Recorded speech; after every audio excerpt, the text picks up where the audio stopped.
에스겔 28장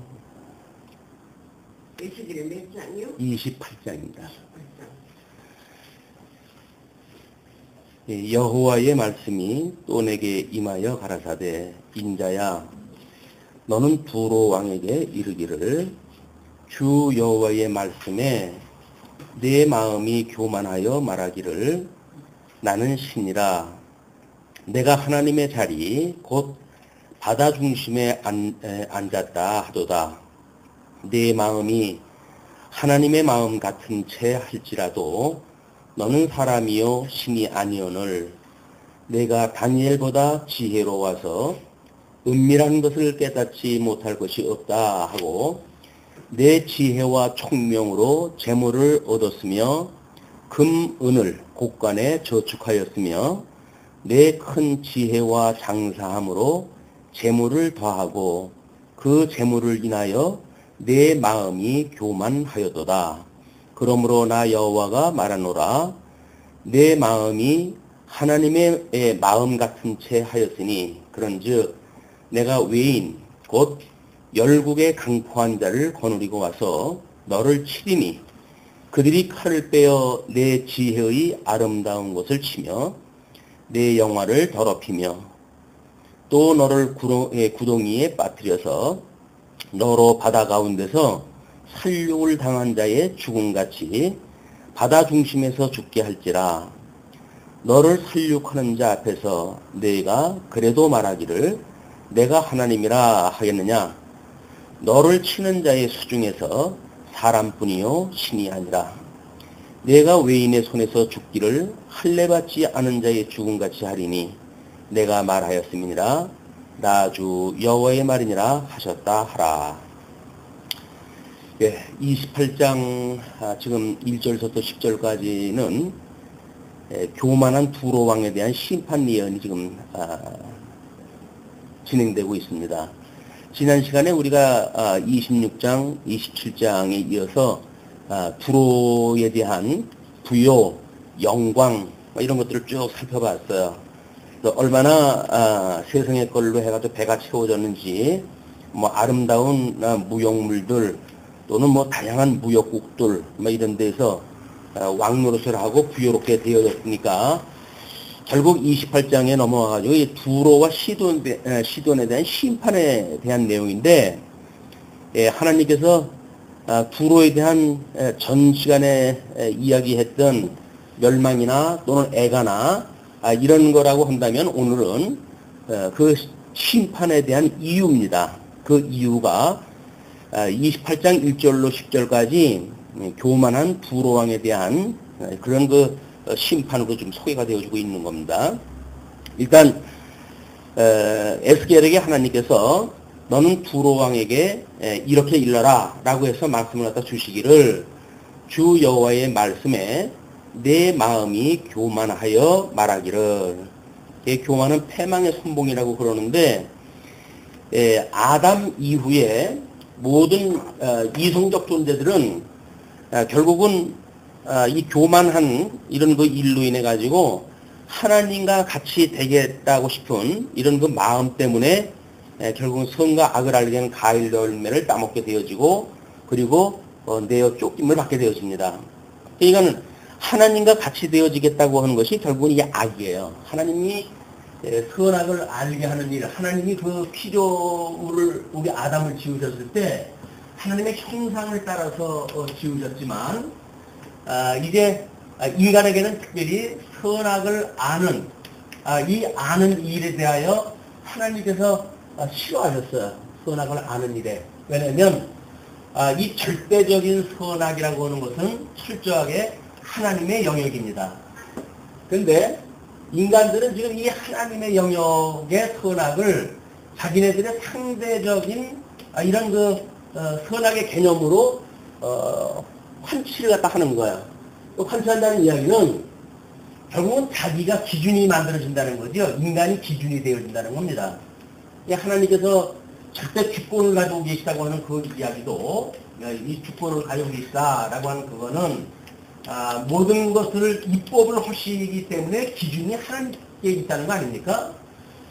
모든 행법 역시 하나님께서 양대 언약을 이루어 가시는 일이기 때문에 하나님은 망할 자 망하게 하시고 흥할 자 흥하게 하시는 거예요. 이거 하나님께서 해가시는 행정입니다, 이게. 그리고 모든 사법이라고 하는 것이 결국 이 양대 언약을 이루어 가지고 행위 언약에 의해 가지고 망하게 하는 자, 은혜 언약을 인해 가지고 구속을 받는 자, 하나님께서 다 심판하신다는 이야기죠. 이런 그 이야기인데, 인간이 선악을 알게 하는 과일나무 열매를 따먹은 이후로는 인간 스스로가 기준이 되어져 버려요. 하나님 기준이 아니라 인간 기준이 되어져 버리고, 그리고 이 모든 우리 행법, 하나님의 기준에 따라 살아가는 것도 하나님께서 이걸 하신다고 그러는데, 인간들은 철저하게 인간 스스로 한다는 이야기예요. 이게 인본주의라는 이야기입니다. 인간이 의를 이룰 수가 있고, 인간이 나라를 이룰 수 있고, 라고 이 사람들이 생각을 하는 거죠. 그리고 그것에 대한 이 심판도 결국 인간들이 다 해버려요. 그러니까 하나님의 그 영역을 인간들이 철저히 이제 훼손을 시키고, 그래서 하나님의 그 영광을 드러내기보다는 자기네들이 이걸 누리고 이거를 영광이라고 이렇게 이야기를 합니다. 이 뭐 성경에서는 물론 이거를 허영이라고 이렇게 이야기를 하죠. 예, 헛된 영광이다 그 얘기야. 허영. 그렇지만 인간들은 하나님이 일단 배제가 되어지게 되면 이걸 영광으로 생각이 들고 이게 영화로운 것이라고 믿어지고, 그렇기 때문에 인생사 모든 것들이 이걸 위해서 살아가는 거예요. 인간의 모든 그 삶은 결국은 이걸 위해서 살아가게 되어진다.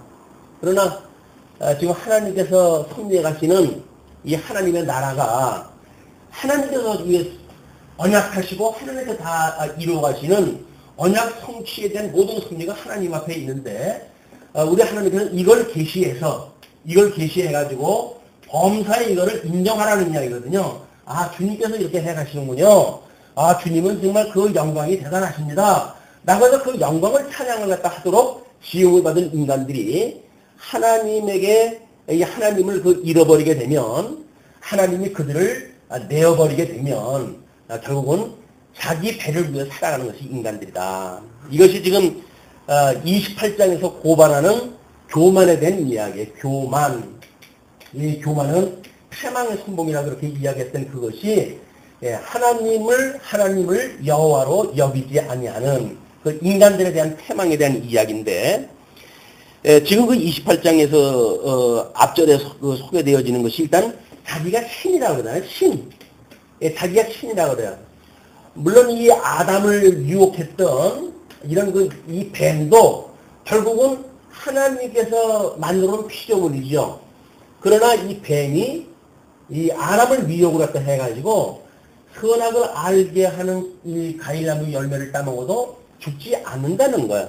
뱀은 자기의 기준을 가지고 지금 아담을 속였고, 아담은 자기의 좋아하는 그런 마음을 따라가지고 결국은 하나님을 불순종하게 되어지는 대로 이루게 되어진 것이, 모든 이성적 존재, 이거는 천사든 마귀든 또는 택자든 부택자든 다 하나님께서 지음을 받은 피조물들이에요. 그 피조물들이 왜 내가 만들어졌는지를 모르고 내가 왜 이 시대에 존재하는지를 모르고 결국은 자기 배를 신으로 삼는단 말이에요. 자기 배를 신으로 삼는 그런 그 일이 결국 타락한 인간들이 만들어가는 이런 그 모든 역사니까, 하나님께서 이스라엘의 패망도 결국은 이걸로 망한 거 아닙니까? 이거를 이쪽에 지금 너무나 부여로웠던 두로를 통해 가지고 이걸 고발을 갖다 하는 거예요. 근데 지금 3절에 내가 다니엘보다 지혜로워서 은밀한 것을 깨닫지 못할 것이 없다 하고, 모든 걸 다 안다는 이야기죠. 이게 인간들이 가지고 있는 지식세계입니다. 인간이 가지고 있는 지식세계. 왜냐면 한 가지 해보니까 되거든요. 무역업을 시작을 갖다 했는데 이렇게 하면 되거든요. 그냥 자기의 어떤 지식에 의해 가지고 지금 이 부여를 누리게 되어졌다고 스스로 자기에게 설득을 하는 거예요. 아, 이거이 내 지식을 가지고 이것이 이렇게 부를 창출했다라고 믿어지기 때문에 결국은 자기를 높이는 일로 모든 일들이 귀결이 되어지는 거죠. 모든 섭리에 자기를 높이는 일로 끝난다. 하나님을 인정하고 하나님을 높이는 것이 아니라 스스로 자기를 높이는 거예요. 우리 세계의 모든 역사의 인간들이 결국은 자기의 이름을 높이다가 다 망해간 것들이 인간사예요, 이게. 이걸 놓치게 되면 우리 진리를 안다고 하면서도 여전히 나를 높이려고 그런단 말이에요. 그러니까 내가 높아져야 다른 사람들을 우리가 뭔가 주관을 할 수 있다고 믿어지기 때문에 그러지요. 그래서 너희들은 주장하는 자세를 갖지 마라 라고 하는 그런 그 이야기도 우리들한테 그런 힘이 없다는 거예요. 우리들에게 있다는 이야기는 어린 양 권세밖에 없어요. 그래서 우리 주님께서도 할 수만 있으면 그 쓴 자를 나한테 지나가게 해주세요 할 정도의 고통스러운 일인데도 불구하고 내 뜻대로 마옵시고 아버지의 뜻대로 해달라고 하는 것이 주님이 가신 길이에요. 근데 이걸 모르게 되면 모든 걸 내 뜻대로 하려고 그러니까 여기에서 우리가 갈등이 만들어지고 그것 때문에 결국은 이 사단이 우리들에게 쏘는 이런 그 사망의 권세에 의해 가지고 고통을 느끼는 거예요. 심령의 고통을 느끼는 것은 철저하게 우리들의 욕심이 만들어내는 연출되어지는 이 패망으로 가는 사망의 독침을 갖다 우리가 맞는 겁니다. 이제 이런 그 문제가 우리 두로가 망하는 그런 장면을 통해 가지고 이걸 타산지석으로 삼아야 될 것은 하나님께서 이스라엘 백성들을 셈의 후손 여러 후손 중에 하나 아니에요? 그걸 가지고 아브라함의 자손으로 해가지고 언약 자손을 삼으신 거예요. 근데 스스로가 언약 백성이라고 하는 이 자만에 빠져가지고 결국은 이 자만이 자기의 그런 그 멸망의 길로 가게 되어지는 이런 것도 이스라엘의 일이기 때문에 그렇습니다. 자, 그러면 금은을 곳간에 저축을 갖다 했고, 물론 예수님께서는 이런 그 일들로 장사를 우리 외국으로 가지고 장사를 갖다 하고 돈을 덜 벌자, 창고를 더 짓자 이렇게 말하는 자들에 대해서 예수님께서 지적을 갖다 했죠. 그러니까 인간이라고 하는 그거는 어쩔 수 없지. 이것이 어느 날 벼랑간 만들어지는 게 아니에요. 차곡차곡 쌓아갑니다. 이 차곡차곡 쌓아간다는 이야기는 먼저 우리 지식에 의해 가지고 정보가 여기에 가입이 되죠. 새로운 정보가 들어와요. 새로운 정보가 들어오게 되면 선 지식 외에 알파의 또 지식이 만들어지는 거예요. 끊임없이 자기가 만들고 있는 이 지식의 세계는 이미 악순환이 되도록 되어져 있는 겁니다.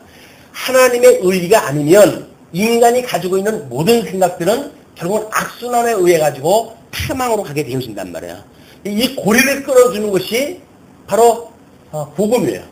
복음이 하나님의 말씀으로 해가지고 우리들을 이 사망의 권세로부터 끊어줘야 이 악순환으로부터 우리가 끊어지고 새로운 피조물이라고 하는 자각, 새로운 피조물로서의 주를 바라보는 우리의 삶 이런 것들이 만들어지는데 그냥 악순환을 그냥 맡겨놓고 왜? 잘 돼가니까 뭔가 계획대로 잘 돼가잖아요. 계획대로 잘 돼가는 이 일들은 어떻게 보게 되면 하나님 앞에 우리가 브레이크가 필요한 거예요. 브레이크가 필요해가지고 너무 잘 나가는데 주님 이렇게 잘 나가다가는 어디 이쪽으로 가는 거 아니에요? 우리 넓은 길은 이 복음으로 가는 길은 좁다고 그랬는데 왜 내가 가는 길이 이렇게 넓어가지고 잘 나가죠? 이렇게 이야기를 하게 되면 거기가 패망의 길인가를 우리가 살펴볼 이유가 있어요. 주님의 이 복음의 길로 가는 것은 협착한 길이거든요. 그렇기 때문에 이 도처에 우리들의 진행을 방해하는 요소들로 가득 차 있단 말이에요. 그런 것들을 우리가 감지 못하고 뭔가 이렇게 잘 나간다 라고 하는 걸 가지고 이게 하나님의 뜻대로 잘 된다고 생각이 드는데 그 하나님의 뜻대로 잘 된다는 이야기는 망하는 길로 가는 길로 잘 되는 거예요. 그게. 그거를 우리가 감지하지 못하게 되면 이 세상 잠깐 사는 이 세상에서 결국은 우리의 배를 신으로 삼고 살아가다가 망하고 만다. 이게 복음을 나눈다는 이야기는 이거에서 끊어내는 거예요. 이 사망의 권세로부터 끊어가지고 새로운 피조물로서 우리가 어떻게 새로운 삶을 살아가는가에 대한 문제인데, 우리가 이 선지식에다가 정보가 들어와가지고 또 이게 알파가 생기고 점점 굳어지는 거죠. 세속적인 정보로 해가지고 지식으로 해가지고 점점 굳어지는 것이 이 두로의 사항이에요. 지금 이 두로라고 하는 것이 지금 이제 뒤에 설명되어지는 거 보면 다른 성경학자들은 왜 이걸 이렇게 이야기하는지 모르겠다고 하는데 그런 그 이유가 충분히 있어요. 자, 이제 6절에 이렇게 이야기를 합니다. 그 5절에 내 큰 지혜와 장사함으로 재물을 더하고 그 재물로 인하여 내 마음이 교만하였도다. 점점 이게 악순환이 되어지죠. 악순환이 되어지면서 점점 무엇인가가 증가가 되어져요. 이것이 물리적인 법칙도 마찬가지입니다. 뭔가 진행이 되어지게 되면 거기에 새로운 어떤 이런 어떤 그 에너지만 가열을 갖다 하게 되면 점점 이게 이렇게 하는 거예요. 그걸 엔트로피 현상이라고 이렇게 이야기했다 하는데, 지금 뭐 자연과학적으로 봤을 때 지구가 지금 망해가는 과정도 결국은 이거 아니에요? 결국은 인간들이 뭔가 지식을 가지고 뭔가 더 좋은 뭐를 만들겠다, 환경을 개발하겠다라고 하는 그것이 점점 뭔가 굳어져 가요. 근데 그 현상을 보게 되면 정말 우리가 평안해지는 것 같고 뭐 행복해지는 것 같고 그래요.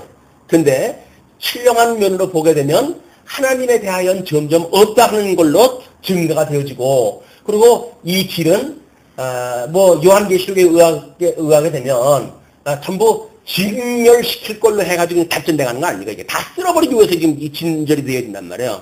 이 진전되어지는 그 과정만 보고 우리가 이게 플러스냐 마이너스냐 이런 거를 따지는 일이 얼마나 이게 속 좁은 일인지 모르죠. 그렇지 않아요, 결코. 이 하나님의 섭리사를 보게 되면 잘 되는 것 같지만 망하는 길이기도 하고, 안 되는 길인 것 같지만 오히려 하나님께서 우리를 붙들고 계신 길일 수가 있다. 이 지혜를 모르게 되면 뱀이 주는 지혜에 우리는 미혹당할 수밖에 없어요. 세상에 늘 미혹을 당할 수밖에 없다. 자, 그렇기 때문에 내 마음이 교만하였고 그러므로 나주 여호와가 말하노라 내 마음이 하나님의 마음 같은 채 하였은즉. 하나님의 마음 같은즉 뭐 세상이 있지 다 알아가지고 자기가 경영하는 걸로 해가지고 안 될 일이 없어 라고 한 것이 자기가 하나님 같이 그렇게 같은 채 하는 거야. 야, 그렇게 하면서 그런즉 내가 외인 곧 열국의 강포한 자를 거느리고 와서 너를 치리니 그들이 칼을 빼어 내 지혜의 아름다운 것을 치며 내 영화를 더럽히며. 지네들이 말했던 이 지혜의 아름다움, 이 지혜의 아름다움, 지네들이 말했던 이 지식을 하나님께서 다 파하고 뿐만 아니라 자기네들이 말했던 이 영화, 이런 그 영화도 하나님께서 이걸 버려버리겠다. 또 너를 구덩이에 빠뜨려서, 이 구덩이라고 하는 것은 뭐 음부에 속하는 그런 그 일들이죠. 그런 그 구덩이에 빠뜨려 가지고 너로 바다 가운데서 살육을 당한 자의 죽음같이 바다 중심에서 죽게 할지라. 결국은 자기가 영광을 누렸던 그 당시에서 패망에 이르러요. 우리도 마찬가지입니다. 예수 그리스도로 말미암아 죽게 되어지게 되면 예수 그리스도 안에서 살게 되지요. 그러나 우리가 만약 예수 그리스도 안에서 죽지 아니하고 세상에 대하여 살게 되어지게 되면 세상 안에서 패망당하고 마는 거야. 이 복음의 원리가 그런 거예요. 예수 그리스도 안에서 죽었을 때만이 우리가 예수 그리스도의 부활에 참여할 수가 있기 때문에 그렇습니다. 그러면서 너는 살육하는 자 앞에서 내가 그래도 말하기를 뭐 참새가 죽어도 쬐한다고 너를 살육하는 자 앞에서 내가 그래도 말하기를 내가 하나님이라 하겠느냐. 너를 치는 자의 수 중에서 사람뿐이요 신이 아니라. 그러니까 이 사람들이 죽어가면서도, 그러니까 잘 될 적에 누구든지 보편적으로 이런 생각을 가져요. 그러나 이렇게 가다가 뭔가 불길기가 딱 걸리게 되면, 이렇게 됐을 때 불길기가 걸려가지고 내가 그렇게 주도하던 일들이 안 된다고 할 때, 그때도 네가 여전히 그렇게 그 치는 자의 수 중에서 너희가 하나님이라 이렇게 말하겠느냐 그 이야기죠. 이렇게 잘 되어지는 마치 전능성을 가지고 무엇이 진행되어지는 것 같은 이런 과정 중에 불의기가 한번 닥치게 되면 자기가 스스로 전능하지 않다고 하는 것을 고백할 위치에 좀 처해지는 거 아니에요. 그렇게 되어졌을 때도 내가 하나님이라고 하겠느냐 그런 그 이야기죠. 그러면서 내가 외인의 손에서 죽기를 할례받지 않은 자의 죽음같이 하리니. 하나님께로부터 뭔가 구원을 받지 아니한 자, 이거는 지금 그 28장 11절서부터 이제 노래되어지는 그 애가에 대한 그거고 직결되어지는 그런 연결되는 문구이기도 합니다. 내가 외인의 손에서 죽기를 할례받지 않은 자의 죽음같이 하리니 내가 말하였음이니라. 나 주 여호와의 말이니라. 자, 그러면 할례받지 않은 자라고 한다면 그동안 어떤 관계로 하나님께서 쓰셨기 때문에 이 자들의 멸망에 대하여 하나님께서는 이렇게 할례받지 않은 자의 멸망이라고 그럴까? 이제 그것이 11절에 이렇게 이야기가 돼요. 여호와의 말씀이 또 내게 임하여 가라사대 인자야 두로 왕을 위하여 애가를 지어 그에게 이르기를 주 여호와의 말씀에 너는 완전한 임이었었고 지혜가 충족하며 온전히 아름다웠도다. 두로의 이 헛된 영광을 가지고 하나님께서 이렇게 아름다운 어떤 영광으로 노래를 부르라고 그러지는 않았을 거예요.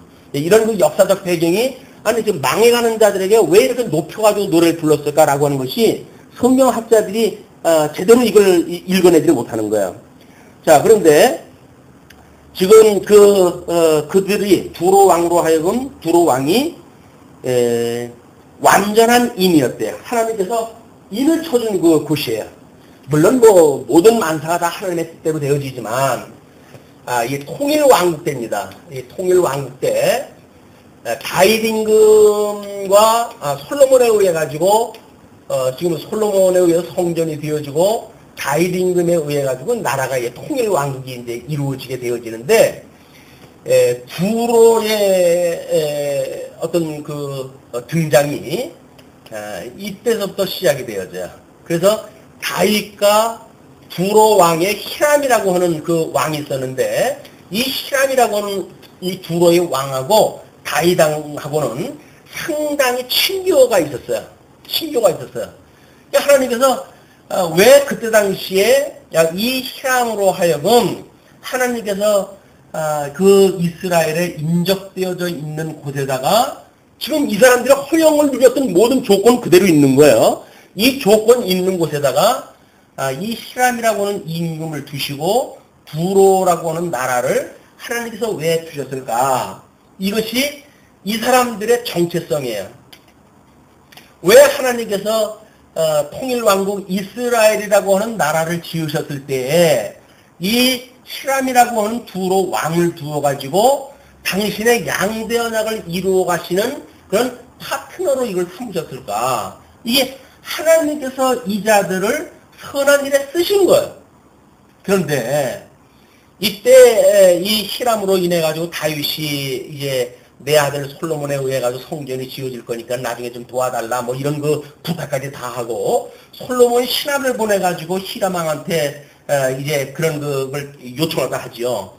우리는 나무를 잘 다스리는 뭐 다루는 사람도 없고 또 나무도 없으니까 당신네들이 그 좋은 그 목재들이 있으니까 그걸 수운을 갖다 해요. 배로 태워가지고 우리 예루살렘 가까운 데로 그걸 보내줘가지고 우리로 하여금 성전 공사가 가능하도록 해 주십시오. 라고 이야기 갖다 했어요. 그때 그 히람 왕이 신하를 또 보내가지고 하는 이야기가 너무 이 좋은 일을 내가 할 수 있어서 다행이다. 이렇게 해가지고 솔로몬하고도 대단한 그런 그 친구를 가지고 있었어요. 이건 통일 왕국이 다윗과 솔로몬이라고 하는 자체적인 조건으로만 되어지는 것이 아니라 하나님께서 붙여주었던 인접되어진 그런 나라, 이런 그 나라로부터 협조를 얻어가지고 이게 되어진 것들이란 말이에요. 그런데 이스라엘은 남북으로 갈려가지고 지금 북쪽은 악수에 의해가지고 721년에 멸망이 됐잖아요.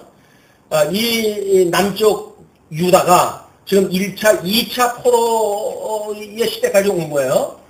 그러면 뭐 이제 3차 포로 마지막 예루살렘 멸망까지 남은 시간이 얼마 안 남았어요. 얼마 안 남았을 때 지금 에스겔을 통해 가지고 이 두로의 멸망에 대해서 지금 예언을 다 하고 있단 말이에요. 그러면 이 멸망이 되어지는 이렇게 해서 이제 유수되어질 수밖에 이 바벨론에 의해서 지금 남쪽 유다는 유수가 되어져야 되는 이런 국제적인 정세입니다. 그런데 이쪽에 이스라엘 나라만 분국이 되어지고 하나님 앞에 불순종하게 되어졌는가? 이게 아니라는 거예요. 그러니까 이 제사장 나라로서 이스라엘이 제사장 나라로서 제 역할을 감당하지 못했을 때 여전히 인접되어져 있는 나라 하나님의 그 영화로움에 동참했던 자들이 멸망하는 데는 전부 뿔뿔이 흩어져가지고 망하게 되어지는 이런 역할을 결국은 선민국가가 그 역할을 다 하는 거예요. 제사장 역할을 제대로 못한단 말이에요. 하나님이 어떠한 분이라고 하는 걸 소개를 못하고 결국은 이 자들도 이 자기 배들을 위해 가지고 하나님을 불순종하다 보니까 여기 뭐 옆에 나라들이 이제는 신경도 안 쓰죠. 이렇게 되어져 있는 그런 상황을 역사적 배경을 우리가 염두에 두시고 이걸 읽어가야 그게 무슨 뜻인지 보여요.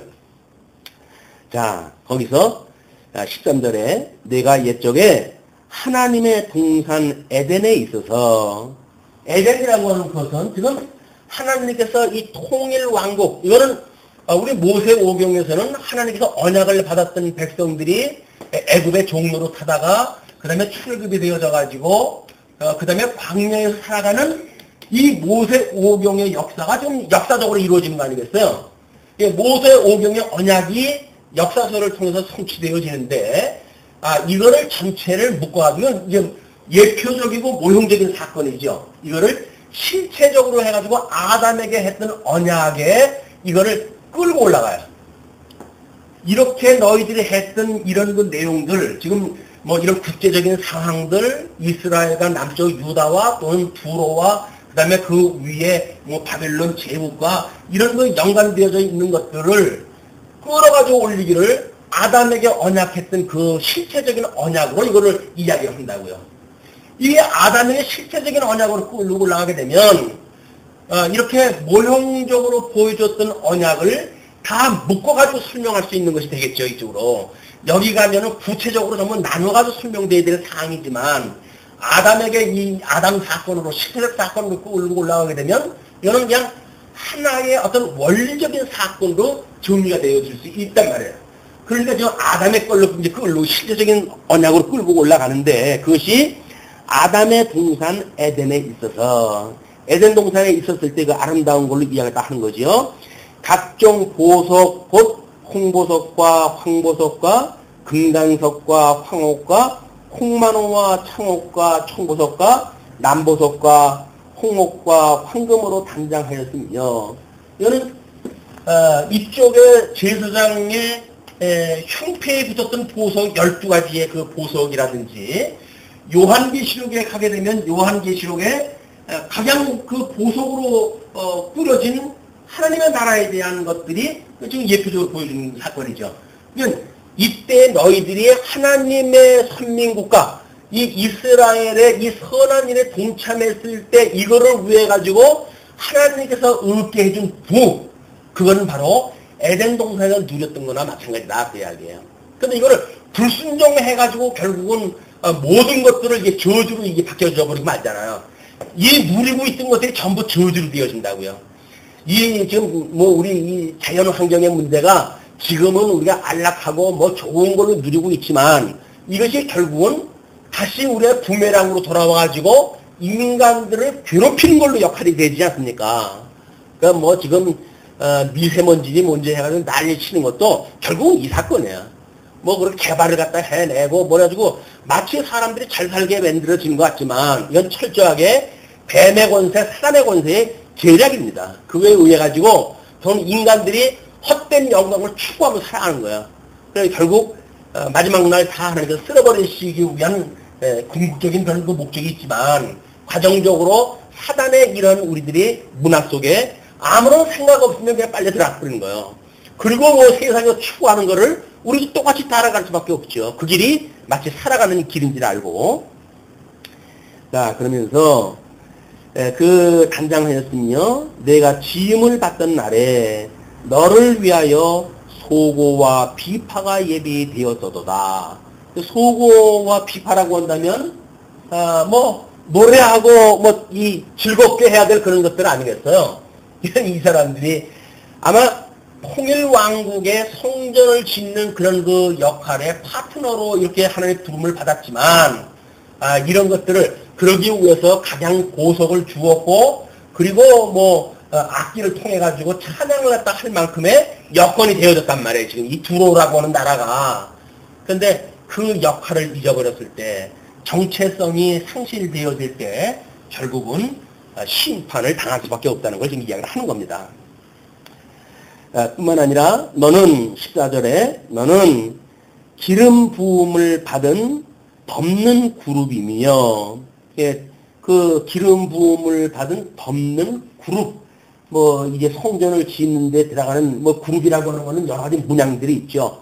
우리 그 물두멍이라든지 그 아래에도 이런 그 어떤 문양들이 있다든가, 또는 성전 들어가는 그 문의 문양이 있다든가, 이런 것들이 전부 하나님의 성전에 하나님의 영광을 드러내기 위한 이 그림들이었었거든요. 그것이 기름 부음을 받은 덮는 그룹이었다, 그 이야기예요. 내가 너를 세우매, 내가 하나님의 성산에 있어서 화강석 사이에 왕래하였소다. 하나님께서 결국은 이 두로를 세워가지고 이 역할을 감당하고, 그리고 그 성전의 화강석으로 세웠던 모든 그런 그 성전에 왕래를 할 수 있게 하셨던 것이 하나님께서 하게 하셨단 말이에요.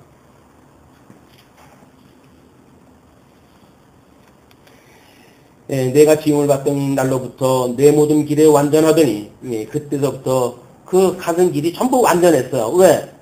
아니 이 다윗 임금이라든지 솔로몬 임금하고 친교가 있으니까 뭘 위해서 살아가는지에 대한 것이 충분히 숙지되어져 있는 상태 아니에요?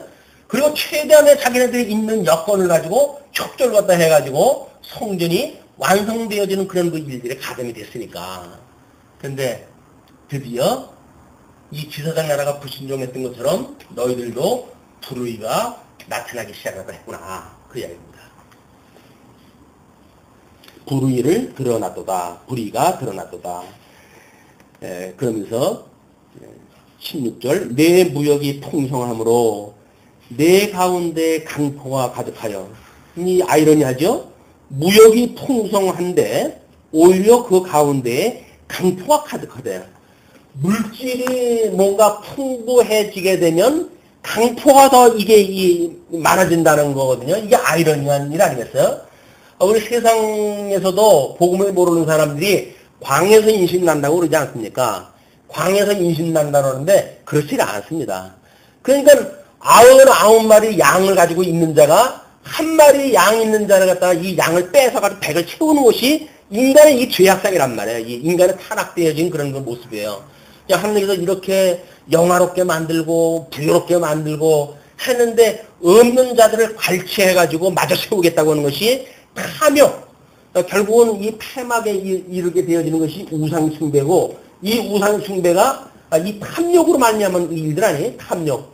이 탐욕이 우상을 만들고, 우상을 만들어도 자기가 신이라고 만들고 교만해지니까 결국은 폐망에 이제 빠지게 되어지는데, 이런 그 아이러니가 내 무역이 풍성함으로 내 가운데 강포가 가득하여 내가 범죄하였도다. 그러니까 무역이 풍성하다고 하는 것은 수많은 나라와 지금 이제 교육이 되어졌으니까 우리 이제 27장에서 소개되어졌던 대로 대단한 그런 그 교육물들이 지금 오고 가고 하지 않습니까? 이렇게 되어지는데 거기에서 이제 부당한 그런 그 일들이 있겠죠. 그렇기 때문에 내가 범죄하였도다. 너 덮는 그룹아, 하나님의 성전을 짓는데 동참했던 이런 두로야, 이런 표현으로 우리가 대체해서 읽을 수가 있을 것 같아요. 그러므로 내가 너를 더럽게 여겨 하나님의 산에서 쫓아내었고 화강석 사이에서 멸하였도다. 결국은 성전 짓고 교제를 나눈 이거로부터 너를 쫓아냈다, 그 이야기예요. 그건 에덴 동산에서 추방시켰다고 하는 그런 이야기나 마찬가지죠. 그럼 에덴 동산에 추방되어지는 것들이 모든 만물이 저주받은 상태로 이게 빠져나간 거니까. 그러니까는 이 두로도 결국은 이 저주 가운데 빠져가지고 멸망으로 갈 수밖에 없었다고 하는 일들을 지금 상황을 갖다 이야기를 하는 겁니다. 그러면서 17절 내가 아름다움으로 마음이 교만하였으며 이게 아름다웠다고 하는 것도 전부 이것이 하나님께서 보셨을 때 선의 개념하고 인간이 봤을 때 그 선의 개념은 다른 거예요. 하나님은 이때 아름답게 보셨어요. 이때 아름답게 봤어요. 근데 이때 아름답게 봤는데 이 일을 갖다 하지 않으면서 뭔가 이것이 누려지니까 스스로를 아름답다고 이제 보는 거예요. 매일같이 거울을 보면서 거울아 거울아 이 세상에서 누가 제일 아름다우냐고 이렇게 이야기를 하니까 얘는 뭐 어떤 그 추장 그 부인한테 거울을 보여줬더니 막 화를 내더래요. 어떤 마귀 할멈이 그 안에 있느냐고. 이게 당신이다 라고 이야기했다 했더니 많은 돈을 주고 그 거울을 샀대요. 그래 놓고는 그 거울을 깨트려 버렸답니다. 왜 그랬을까요? 마귀 같은 자기 모습을 볼 수밖에 없으니까. 인간이라고 하는 것은 자기 내면 세계 속에 이 죄가 드러나는 것 때문에 결국은 자기를 포장할 수밖에 없어요. 인간들이 하나님 예수 그리스도로 말미암는 하나님의 의를 믿지 아니하는 모든 자들의 특징인 거예요. 그러니까 자기를 아름답게 포장을 갖다 하고 이렇게 뭔가 자기의 아름다움을 다른 사람한테 보여주고 이것이 인간 앞에서 살아가는 여기서 말했던 그 뭐 인본주의나 똑같은 이야기죠. 하나님 앞에 살아가는 그런 그 일들이 어떤 인본주의적으로 살아가는 일들이 이 사람 앞에서 살아가는 일이에요. 또 우리 마태복음에서 예수님께서 하나님 앞에서 살아가는 것이 믿음의 행위의 기준이라고 이야기를 하잖아요. 너는 사람 앞에서 행하는 것과 같이 하지 말고 하나님 앞에서 행하는 것과 같이 해라. 사람들 앞에 해가지고 뭐 기도를 갖다 하면서 온통 뭐 자기만 기도하는 것처럼 길거리에 다니면서 뭐 다른 사람한테 동네방네 나발 들고 다니고 그리고 뭐 부재중 한다고 그러면 시장에 가가지고 있는 대로 종을 쳐가지고 깃거리만 공추면서 뭐 그냥 뭐 대단한 걸 갖다 하는 것처럼 자랑 삼고 이게 전부 인간적인 생각들이 가지고 있는 거란 말이에요. 인본주의적인 사람 앞에서 행하는 일들. 지금 내 아름다움으로 마음이 교만하였으며 내가 영화로움으로 내 지혜를 더럽혔으며 내가 너를 땅에 던져 열왕 앞에 두어 그들의 구경거리가 되게 하였도다. 이거는 아담 이후에 모든 인류가 받는 저주예요. 하나님께서 내어버려 두어가지고 다 멸망을 시켜가시는 일이 하나님의 행위 언약으로 말미암은 저주입니다. 그러니까 지금 두로라고 하는 나라는 선민국가는 같은 지금 죄를 졌잖아요. 제사장 역할도 못하고 그래서 결국은 인접된 나라가 이 꼴로 살아가니까. 그러나 하나님께서 이 열조의 언약을 기억을 하시고 남쪽 유다는 바벨론에 70년 동안 포로 생활을 하게 하시다가 다시 회복의 이 은혜를 누리게 하지만 이 두로라든지 언약의 이후의 백성들은 저주 가운데 그냥 내어버려 두어지는 거예요. 영원한 저주입니다. 영원한 저주. 그러니까 뭐 우리는 그럼 회복시켜줄 거니까 여기서 뭐 불순종한다고 한들 어때? 라고 가질 수가 있을까요? 이게 우리 아이들이라고 한다면 그럴지도 모르겠죠. 뭐 엄마 아빠가 뭐 우리 엄마 아빠한테 뭐 나 그렇게 좀 했다고 해가지고 뭔 일 내겠어? 라고 해가지고 부모 앞에서 눈 속이고 살아가는 거나 마찬가지죠. 우리가 믿음이 어느 정도 있다고 한다면 하나님 앞에 살아가는 어떤 성도의 삶의 기준에 이른다고 한다면 다른 사람이 뭐라고 말하는 건 중요하지 않아요. 하나님이 나한테 이 일을 가지고 뭐라고 이야기를 하실까?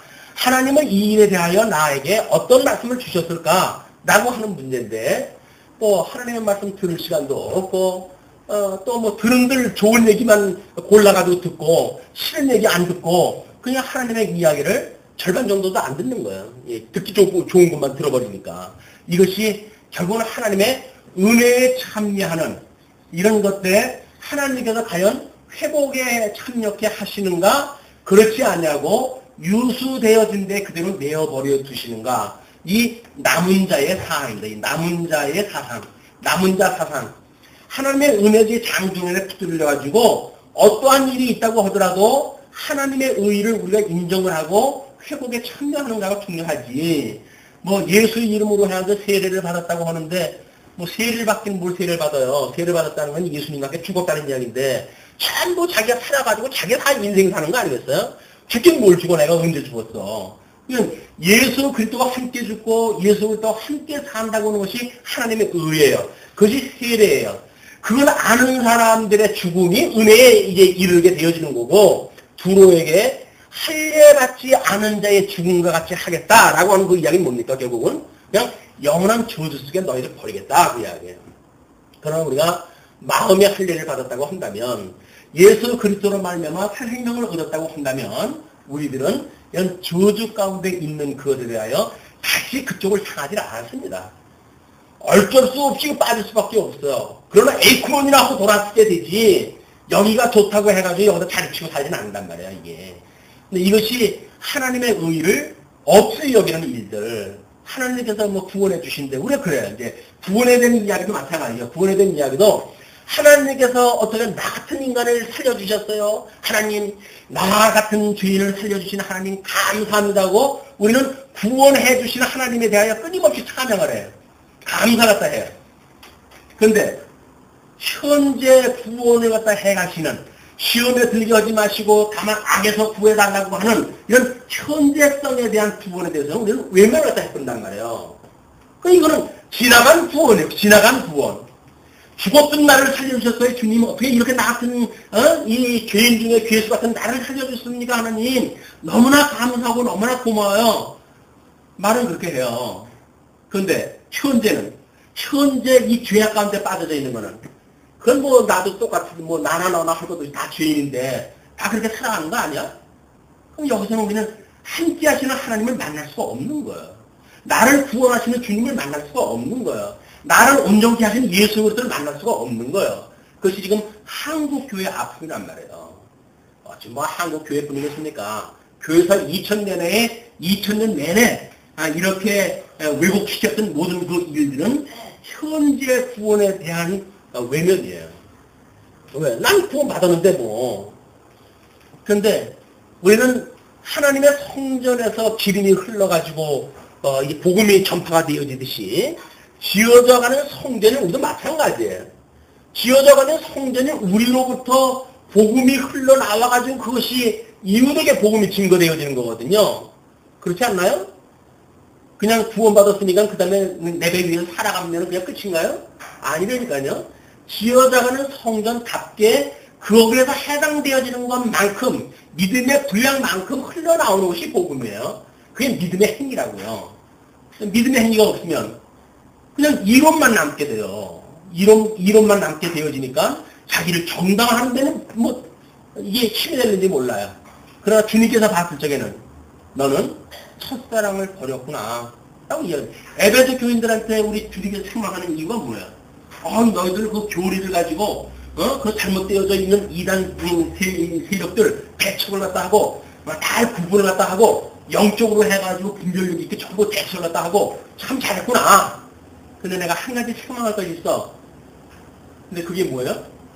첫사랑을 버렸다는 거예요. 이거를 여기에서 첫사랑이 이것이 연결되어지는 사랑이어야 되는데 첫사랑은 다 버리고 그래놓고 여기 교리만 남았어.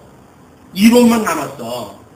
삭막한 머리를 가지고 예수를 믿으니까 우리들의 흘러나오는 복음이 없어진단 말이에요. 여기는 복음이 흘러나오질 않아요. 사랑이 아니면 흘러나올 수가 없어요. 우리가 어떻게 지어져가는 성전으로서 과연 이렇게 복음이 하나님의 은혜가 성령이 흘러 넘쳐나가지고 증인의 역할을 감당해야 될 것인지는 이 부모의 사건을 놓고 이스라엘의 이 진행되어지는 하나님의 섭리를 보고 이렇게 봤을 때 실천신학적으로 이런 원리를 우리가 깨닫지 못하게 되면 여기에 도달할 수가 없는 거예요. 아니 구원 받았는데 무슨 뭐 실천적으로 해가지고 이러고 저러고 해야 되는 이유가 뭐가 있어요. 그러나 우리 이것이 선민국가가 우리 예수 그리스도에 대한 예표고 이분이 예수 그리스도에 대한 예표라고 한다면 예수 그리스도께서 기초가 되어서 세워져 가는 교회도 마찬가지로 이렇게 지어져가는 성전으로 해가지고 무엇인가 흘러나오는 거다. 뭐 내가 차야 흘러나오지. 집어넣어도 아무리 집어넣어도 무적행처럼 그냥 다 속으로 들어가서 없어져 버리네. 그 이야기는 뭐예요? 말씀을 먹지 않는 거예요. 말씀이 소화가 안 되는 거예요. 먹는 대로 전부 술사내가 다 쏟아내버리고 마는 거예요. 그러니까 영양분이 없으니까 뭐가 바깥으로 넘쳐나올 만한 힘도 없고 여유도 없는 거죠. 이것이 지금 이 두로가 가지고 있던 영화, 그 다음에 그거와 파트너십을 가지고 통일왕국을 세웠던 선민국가, 그럼에도 불구하고 불순종되어져 가지고 결국 바벨론의 포로로 끌려갈 수밖에 없는 이스라엘, 거기에다가 이 두로는 이렇게 70년 포로 만에 회복되어질 만한 가능성도 없이 완전히 멸망되어지는 이런 그 두로의 최후, 이런 것들은 모든 하나님의 섭리사의 아축판입니다. 그죠? 모든 섭리사의 아축판이다. 자, 그러면 이제 18절입니다. 18절. 내가 죄악이 많고 무역이 불의함으로 내 모든 성소를 더럽혔으며 내가 내 가운데서 불을 내어 너를 사르게 하고 너를 목도하는 모든 자 앞에서 너로 땅 위에 죄가 되게 하였도다. 지금 성소를 더럽혔다 그러잖아요. 하나님께서 지금 이 두로에 대하여 성소를 더럽혔대요. 이들의 지금 불충은 성소를 더럽히는 일이에요. 그렇다고 한다면 지금 우리가 육체의 소욕과 성령의 소욕을 가지고 살아가는 성도들의 삶도 마찬가지겠죠. 결국은 우리들의 어떠한 열매를 맺는가는 하나님의 이름을 더럽히는 일이에요. 그럼 우리가 이 실천신학적으로 살아간다고 하는 우리의 삶은 과연 어떠한가? 하나님의 저 앞에서 이야기했던 절대 주권을 믿는다고 한다면 주권을 믿는 우리들의 성도의 삶은 과연 어떠한 것인가? 그 이야기는 그 자리에서 굴복을 하는 자세예요.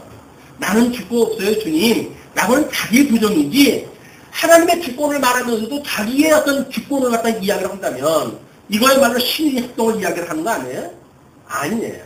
하나님의 절대 주권을 인정한다는 이야기는 자기 분이에요. 나는 주권 없어요, 주님. 이제 나는 내 안에는 그리스도만 살아계신 것뿐이에요. 라고 살아가는 것이 믿음으로 살아가는 성도들의 삶이란 말이에요.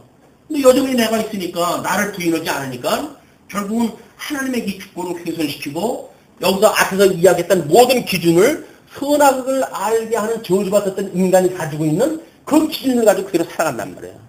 이게 무슨 하나님을 믿는 어떤 선악을, 하나님이 기뻐하시는 일을 내가 기뻐하고 하나님이 좋아하시는 일을 내가 좋아하고 하는 것이 영적 예배인데 하나님이 좋아하는 거 상관없이 내 존대로만 살아가는 일이 무슨 이게 영적 예배가 되겠어요. 그냥 실상은 죽은 거예요, 우리가. 이게 영적으로 해가지고 이미 눈 감고 있는 거예요.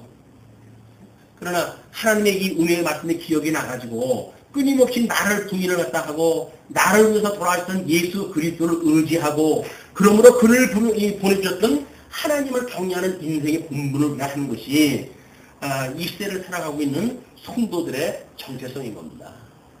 어떻게 이 세상을 어떻게 살아가시렵니까? 이 부유한 세상에 어떤 걸 위해 살아가려고 하는지 이거는 어쩔 수가 없어요. 하나님의 말씀을 듣고 믿어지고 깨달아지는 것만큼 되어지는 거지 누가 이래라 저래라 가서 되어지는 문제들이 아니잖아요. 하나님의 말씀을 어떻게 들어지는가가 이미 여기서 이야기했던 악순환 쪽으로 돌아가는가 아니면 성기능 쪽으로 돌아가는가에 대한 문제는 내가 스스로 자단할 수가 있어요. 하나님의 말씀을 듣고 끊임없이 그리스도 안에서 말씀 안에서 내가 죽고 또 하나님의 의를 위하여 부활하고 하는 것이 성기능적으로 간다고 한다면 우리는 믿음으로 준비해서 붙들어주고 있는 상태예요. 그러나 자꾸 이게 역기능적으로 돌아간다? 이렇게 되면 얻는 정보마다 끊임없이 복음의 외적인 걸로 해서 세속적으로 흘러가고 어떻게든 세상의 어떤 부요를 갖다 자꾸 추구하게 되어지고 하게 되면 이거는 한 발 한 발 가면서 이미 알 수가 있는 거예요. 이 처음부터 어떻게 알 수가 있겠어요. 모르지. 객관적으로 보는 외부에서 볼 적에는 그게 보이는지 모르죠. 그러나 이 일에 익숙하게 되어져 가는 사람들은 그 정보를 쉽게 분별이 안 됩니다. 왜? 그냥 일상이니까 그것이. 일상이니까 얼마나 더 이것이 많아졌는지 강해졌는지 더 어떻게 우리들이 충해졌는지 이런 게 보이지 않는단 말이에요. 이게 죄가 많고 적고의 개념이 아니라 하나님의 말씀을 분별할 수 있는 능력이란 말이에요. 하나님의 말씀이 능력이 되어지게 되면 작은 일이라도 우리가 깨우침이 있는 거고, 그렇지 않다고 한다면 뭐 죽을 고집병이 들려도 안 들리는 건 안 들리는 거예요. 이게 하나님의 행하신 일이다. 자, 그러면서 뭐 땅 위에 죄가 되게 하는 그것도 전부 이제 우리 제사를 드리는 이스라엘 성도를 통해 가지고 제사를 드리는 그 행위를 예를 들어 가지고 설명을 하는 일이죠. 예수 그리스도가 돌아가셨던 이제 뭐 그 골고다, 뭐 죄를 버리는 곳, 뭐 이런 것들이 다 여기에 해당되어지는 일이에요. 그러니까 예수 그리스도의 죽으심에 대한 뭐 이런 것들에 대해서 이야기를 해주는 거죠.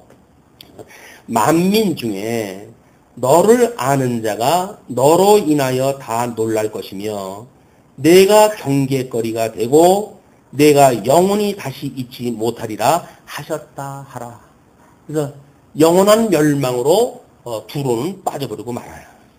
예, 놀랍게도 하나님 앞에 은혜의 손길에 붙들려가지고 하나님의 이 통일 왕국을 세워가는 데에 파트너로서 뭐 친구로서 이 일을 감당했을 때가 있었지만 이 두로라고 하는 나라의 입장에서 보게 되면 영원히 멸망받는 나라일 수밖에 없어요.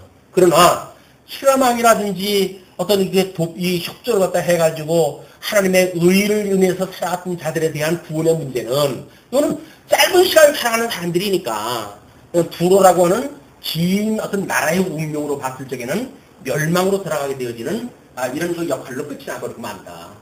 역사의 모델을 뒤로 사라질 그런 그 모습들인 거예요, 이게.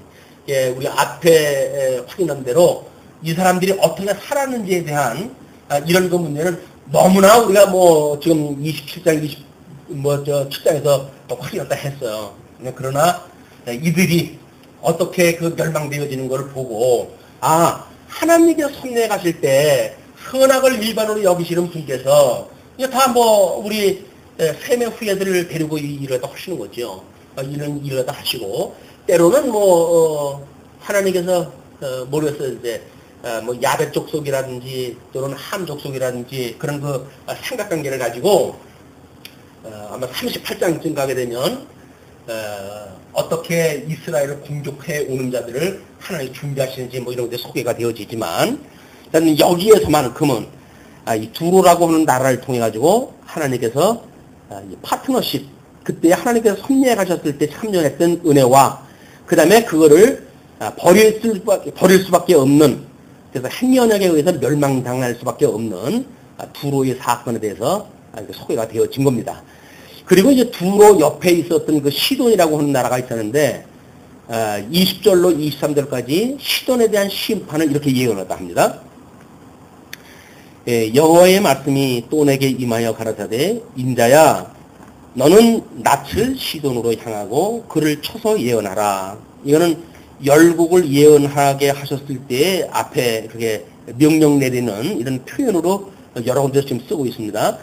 너는 이르기를 주 여호와의 말씀에 시돈아 내가 너를 대적하나니 내 가운데서 내 영광이 나타나리라 하셨다 하라. 그 영광이 이제 내 가운데서 나타나는 거예요. 근데 하나님의 그 영광은 진노에도 영광이 드러나고 우리 뭐 요한계시록에 보게 되면 하나님의 사역의 영광이라고 이렇게 이야기를 했는데 하나님께서 진노의 어떤 대접을 쏟을 때도 그냥 하나님의 영광인 거야. 심판하실 때 하나님의 영광이 드러나는 겁니다. 그렇기 때문에 그것이 드러난다 그 이야기죠. 내 영광이 나타나리라 하셨다 하라. 내가 그 가운데서 국문을 행하여 내 거룩함을 나타낼 때에 무리가 나를 여호와인 줄 알지라.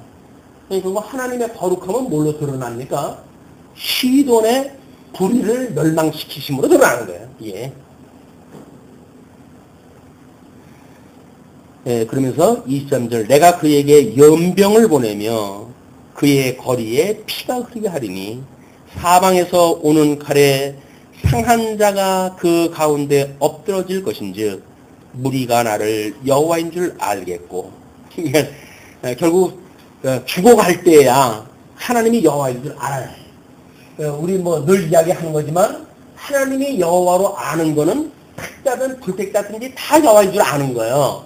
그러나 망하는 자는 궁극적으로 망해가면서 하나님이 여호와인 줄 아는 것뿐이고 착한 백성들은 은혜 중에 다시 회복되어지는 걸 통해 가지고 여호와인 줄 알기 때문에 은혜에 거하게 되어지는 거예요. 하나님의 은혜의 영광을 아는 모든 그런 택자든지 불택자가 다 하나님 찬양을 갖다 하는 것이 하나님이 지으신 이유예요.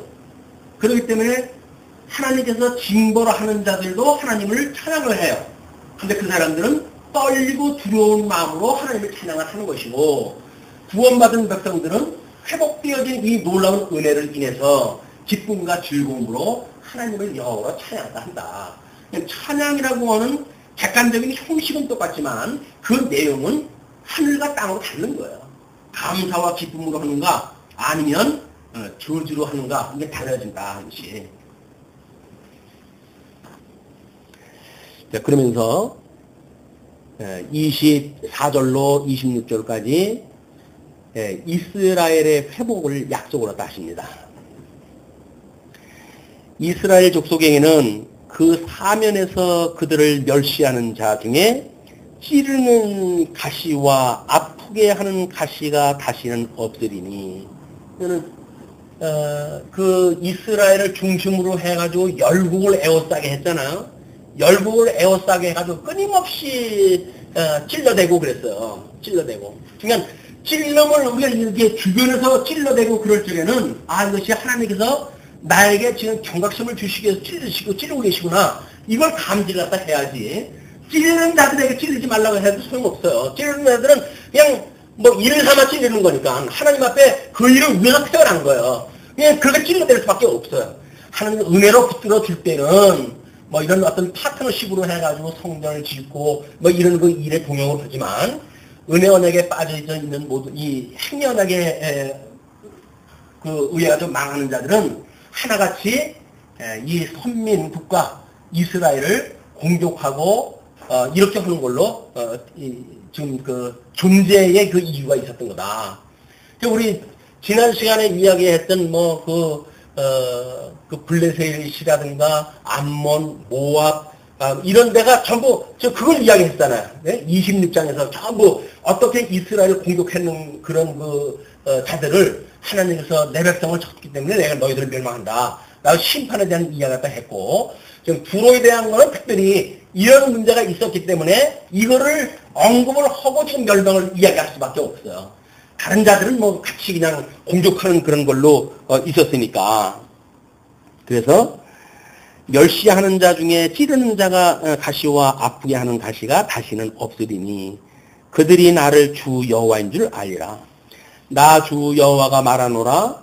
내가 열방에 흩어있는 이스라엘 족속을 모으고 그들로 인하여 열국의 목전에서 내 거룩함을 나타낼 때에 그들이 고토 곧 내 종 야곱에게 준 땅에 거할지라. 회복에 참여가 되어야죠. 이스라엘 백성들은 회복에 참여가 되어져.